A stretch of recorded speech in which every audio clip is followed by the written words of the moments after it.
อยู่ห้องสุขเสริญนะพี่น้องเนาะอยู่ในความดูแลของมือแพทย์มือหมอเพื่อนก่อนเนาะ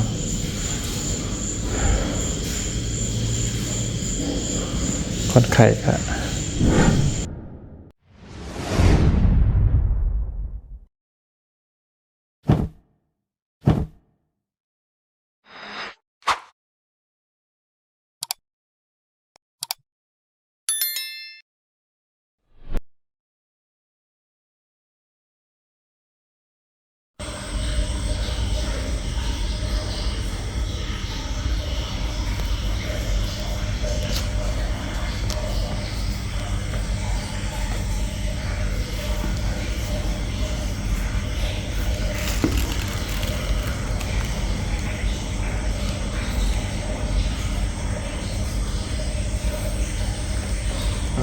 หนึ่ง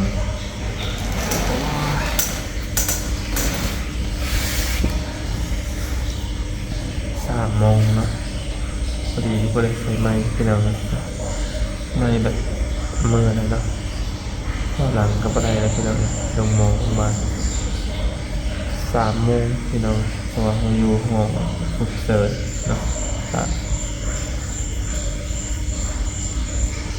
ให้ที่นี่เนี่ยพี่น้องเลยก็เลยนั่งอยู่ข้างนอกเพราะว่ามันบ่สามารถนอนได้เลยพี่น้องมันยังบ่ได้ออกมันยังบ่ได้ยังบ่วิเศษอันตรายเนาะยังบ่วิเศษอันตรายจากเนี่ยจากอันตรายที่หมอคนนี้พักพื้นอยู่ของพิเศษอยู่ในความดูแลของหมอแพทย์หมอคนพี่น้องเลยนะต้องมาอย่างเองก็ยังไม่ได้มาเพื่อนเลยพี่น้องเลยยังตัวนี้อยู่มันนอนนี่แหละพี่น้องเลยเนาะที่นอนนี่แหละมันเป็นจากความนอนเนี่ยก็ใช้แรงก็คืนเลยเนาะมาสิเลยไปเบียดใจข้าซ่ากับบุญทวีก็จะได้ไปบ่เนาะปืนนะโจ๊กก็คือโทรบอกเราอีกก่อนแล้วเนาะนอนมึงก้อนแต่เขานอนแต่เขามา6 โมงจังว่าไปได้ก็ได้แต่ว่าพอทางเราก็ไม่ได้พาเราคือเราก็บอกอยู่เพราะว่าเราก็ยังเบียดตัวของน้ำคนนี้พอเราก็พอมีเงินใส่อยู่วันทางบริษัทมอบให้เราคนหนึ่งแล้วไปแล้วนะพี่น้องแต่ตอนนั้นมันยังไม่5,400,000เนาะแต่ก็พาอยู่พี่น้องหัวเขาไปอยากไปให้เพิ่นเพราะว่างานเป็นแล้วเนาะงานทำแล้วไปจากตัวมันครับเงินไปคือกันนั่นแหละพี่น้องคองเงียบพี่น้องเนาะตัวมัน3 โมงพี่น้องเลยแต่ประจำเป็นนั่นแหละเนาะทุกเทื่อก็ไม่ได้น้องอะไรพี่น้องเลยนะครับมาเผาน้องเป็นแบบปวดสบายเนาะเลยมาเผาแทนไม่เท่ากับบอกแห้งพี่น้องเจ็บตลอดแอะด้วยกันเนาะมีแต่ว่าที่ตามอาการเบิ้งมาเป็นอะไรพี่น้องเลยเนาะฝากเป็นกำลังใจให้ทั้งมายาวหน่อยเด้อพี่น้องเลยเนาะนักคิดนี่จ้ะเนี่ยห้องนอนเนี่ยมันที่จริงมันต้องมีตัวนั้นนะตัวมันจะแข่งมันอยากได้ตัวนั้นแหละอยากได้ตัวนั้นแต่มันบ่มีที่มันต้องเคยเห็นของขายอยู่นะจะมีขายเขาเรื่องความรักเนาะเขาเปิดบริษัทตอนนั้นจะเป็นตัวเท่าไหร่แสนไป2 แสนเป็นได้ซื้อมาไว้ก็พกผ้าแบบเป็นเหยียดแข้งเหยียดขาเป็นเสื้อที่เราแบบห่วงเลิกเลินเลยที่เราอยากไปว่าที่แจ้งเลยแต่ว่าพี่ปังการที่ตามอาการมันกับทุกคนใครกันอยู่ใครก็คือบ่ใครแต่ว่าใครก็คือบ่ใครเป็นนอนได้ดิเพราะว่ามันสุขภาพก็ยังไงที่ว่าอย่างไรไปสามีได้นั่นแหละพี่น้องเลยเรารับไปทีเรียบร้อยเรารับอยู่ในนั่นแหละเพราะว่ามองเป็นพักผ่อนเมื่อยเดี๋ยวนอนเด็กแค่นี้นอนเมื่อไหร่ที่นอนจะอิ่มไม่ได้เลย เปลี่ยนกันได้มีอันเดียวอีกนะเปลี่ยนก็มีอีกแล้วจะ เคยนั่งกดอยู่ต่างไว้นี่ก็ได้ฟังขาวๆก็ดีงาม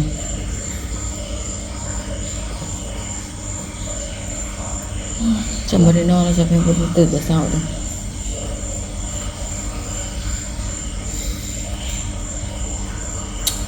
เพราะว่ายังเมื่อยแต่แบบละเอียดมันขนาดอย่าง2-3 มื้อเพราะว่าเราพักผ่อนเพียงพอแต่เกิดเรื่องไปน้องแต่ในแต่นอนดึกมื้อ เปิดแฟลชพุ่นน่ะ นอนดึกตื่นแต่เช้านะครับพอมาหอดมันจะตื่นที่ท่านก็ก็ได้ช่วยกันนะคือเจ็บแตะมือที่เก่าสำหรับบริษัทพรนะยังดีแต่ว่าบริษัทรถนะเพราะว่ามันบริษัทเปลี่ยนมาเปลี่ยนเพราะว่าเพราะว่ามันมีเหมือนกับคีย์แล้วเขาขอรายตรวจคนละเป็นเล็กสองไว้จัดเล็กสองทางมันขับขี่ทางใครเป็นเจ้าของรถใช่ไหมเป็นเล็กสอง ตามกฎระเบียบเพิ่น ตามคนจะเกิดขึ้นถามว่าก็มีใบขับขี่แต่สามารถขับไปได้ใบขับขี่เนี่ยแบบว่ามี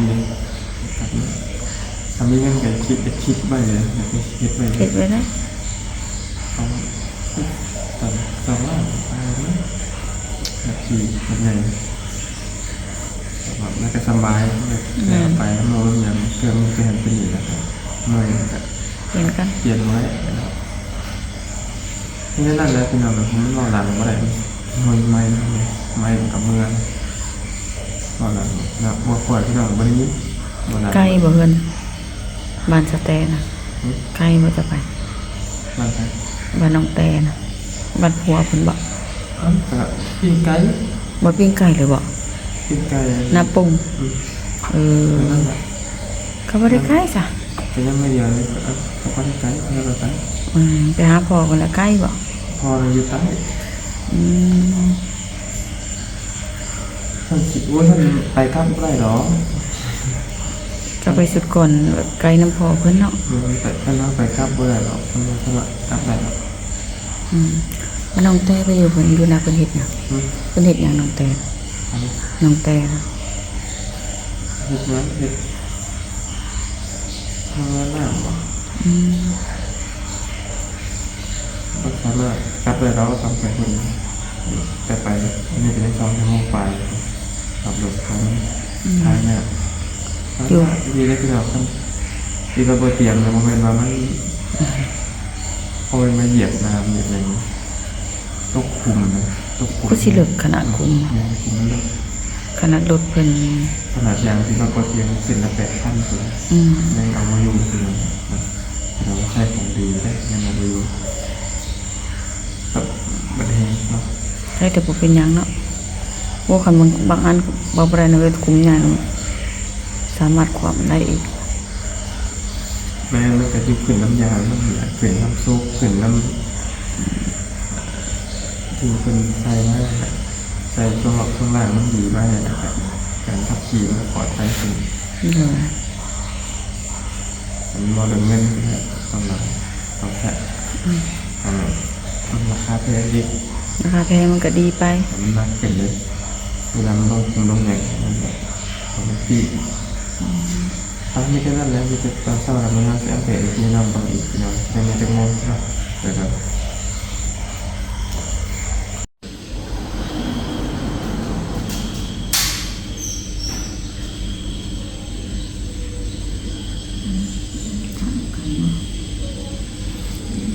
นอนแล้วไหม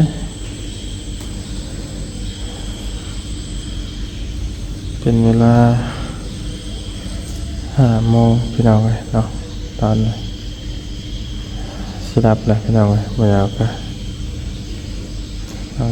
แบบเดินคนรับก่อนเนาะ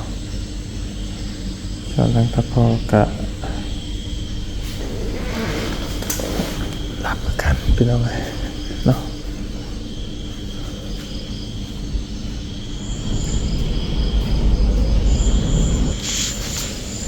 อยู่ห้องสุขเสริญนะพี่น้องเนาะ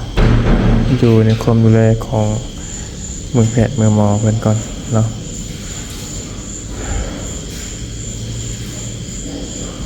คนไข้ก็2-3 คนเนาะพี่น้องว่าย่าว่าหลังบ่ได้พี่น้องเด้อ ขอโทษหลายๆเนาะปกติไม้มันเอาเมื่อสะอยู่เพื่อนแบบแปลมานี่พี่น้องเนาะเอา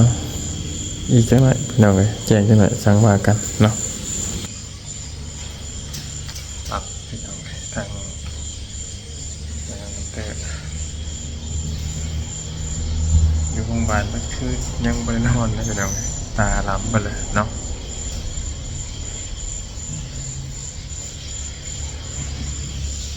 จำเป็นยังไงเราไม่ไปอยากมาหรอกต้องพยาบาลเลยการไปเจ็บไม่เป็นคิดเอาไว้เราไม่ได้ปวดเยวกันฮะเราปวดเยวป่ะฮะ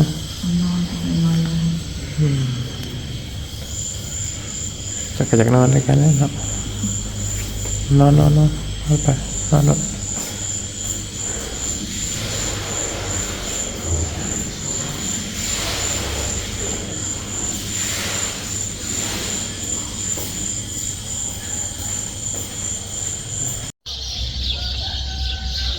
มาพี่น้องเนาะ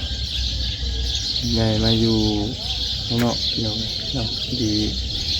เป็นทำความสะอาดพี่น้องเลยเนาะอากาศหนาวเย็นจ่อยเหรอสมองเริ่มตกแล้ว5 โมงเช้าสวัสดี5แจ้งแล้วเพราะว่ายามนี้มันแจ้งไว้เลยเนาะกลับออกเมื่อนอนก่อนพี่น้องจังหวะกับตะแรงเนาะเพื่อนอนพักผ่อนก่อนให้ทางน้องมาเอาต่อครับก็มีเรียกผมไหม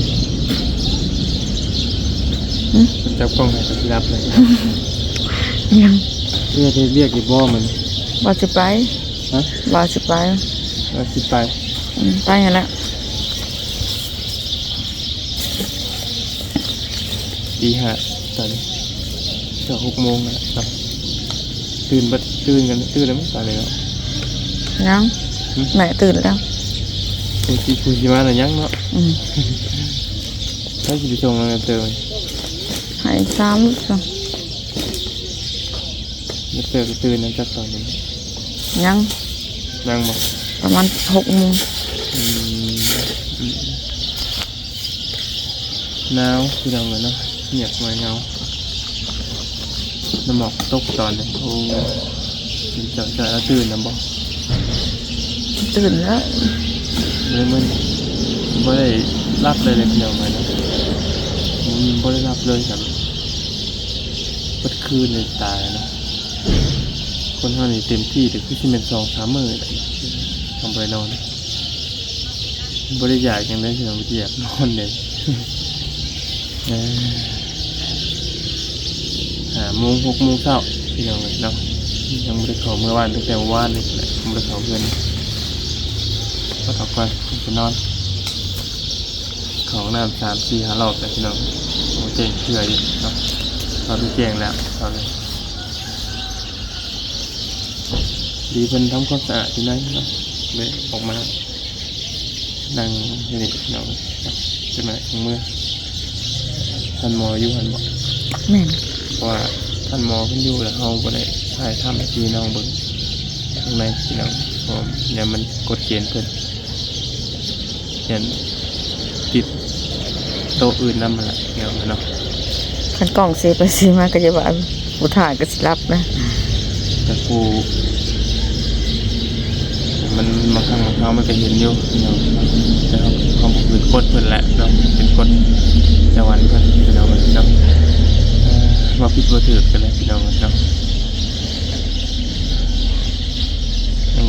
ยังไม่อยากไม่ได้อยากเข้าไม่ได้อยากนอนนะพี่น้องกันถ้าพี่น้องเลยจะจังหวะการดีที่เนาะคุยกันอีกนึงเนาะ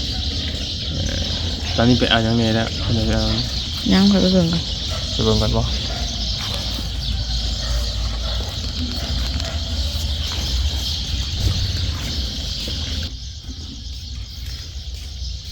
ได้ใส่อีกต่อไปเนาะ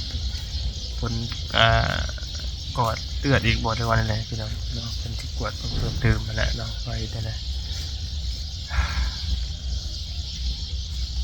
งงกันพี่น้องเลย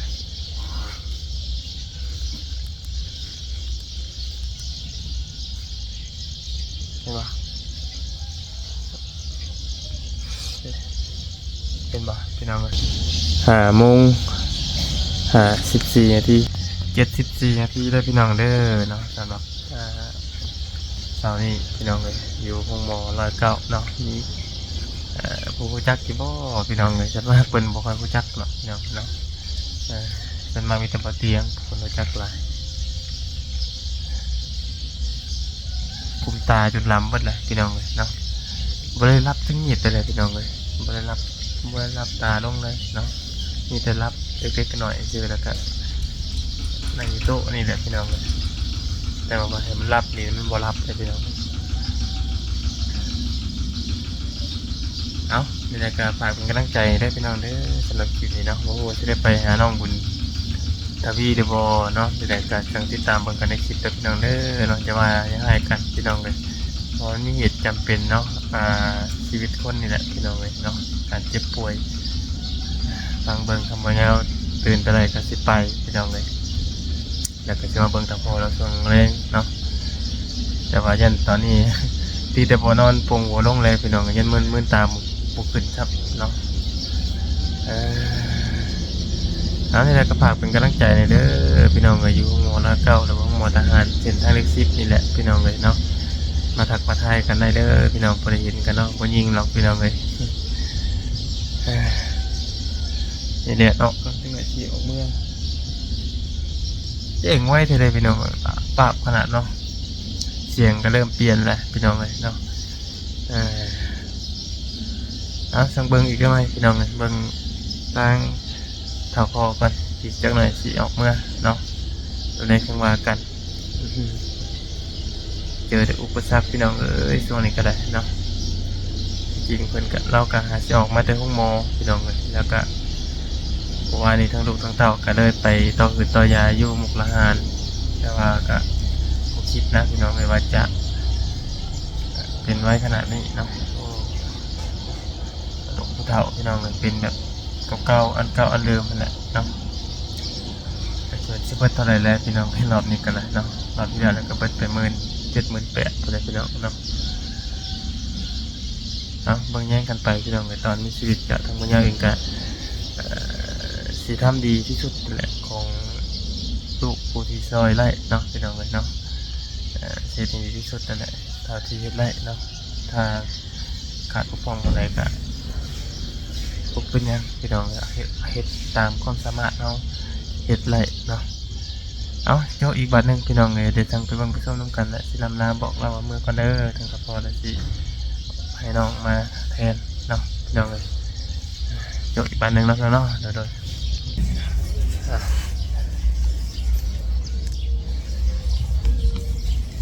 แจ้งออกพี่น้องเนาะเริ่มสิแลดแล้วพี่น้องตอนนี้ก็6:11 นาทีเนาะทางพยายามก็เข้าไปเยี่ยมแล้วอยู่พี่น้องแต่ว่าได้ถ่ายทำเพิ่มเนาะการมีแต่ทั้งมันเองก็ต้องขอบคุณขอบมุกกับใจคุณแม่พี่น้อง FC เบิร์ดกุศลสุขคนเนาะพี่น้องเลยที่ส่งคอมเมนต์เข้ามามีแต่สิ่งดีๆเข้ามาหาเนาะที่เป็นกำลังใจทางครอบครัวบอยาในตอนนี้ขอบคุณในหลายเด้อพี่น้องเลยที่ให้กำลังใจเนาะผมบอยากับผมมียังตอบแทนหรอกนอกจากขอบคุณเนาะขอบใจกับพ่อในใจให้พ่อพี่น้องดีมีแห้งเปิดกุศลสุขคนเนาะพี่น้องเลยถ้าบอยาเหตุจังบ่ถึกตาพ่อพี่น้องเนาะทางบอยาเองก็ต้องกราบขอโทษขอให้หลายได้พี่น้องเด้อเนาะความเจ็บความเป็นพี่น้องเลยเนาะเจ็บไข้เป็นอุ่นห้ามกันบ่ได้พี่น้องเลยเนาะไม่ใครอยากเป็นพี่น้องแต่ว่ามันเป็นมาแล้วครับดูแลกันไปพี่น้องเลย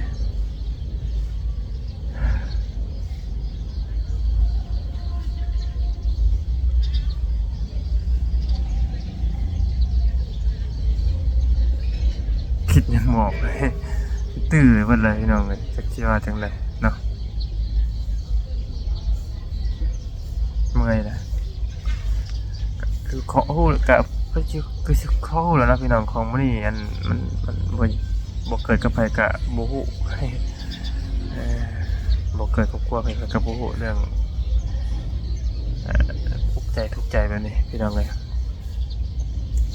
ทางสาวเพลงเพิ่นอยู่นำพ่อเพิ่นพี่น้องเลยทางบ่ยาวบ่ได้เข้าไปหลายเพราะว่าหลายคนหลายท่านหมอเพิ่นก็บ่ให้อันอยู่หลายเนาะมันแออัดก็ออกมาก่อนพี่น้องเลยมีแต่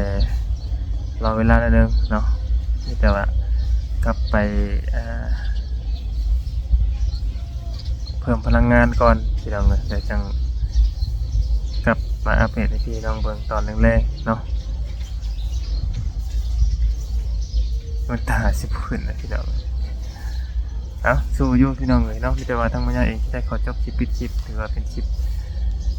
บ่ยืดบ่ยาวเนาะพี่น้องเลยคลิปสั้นๆจ้ะ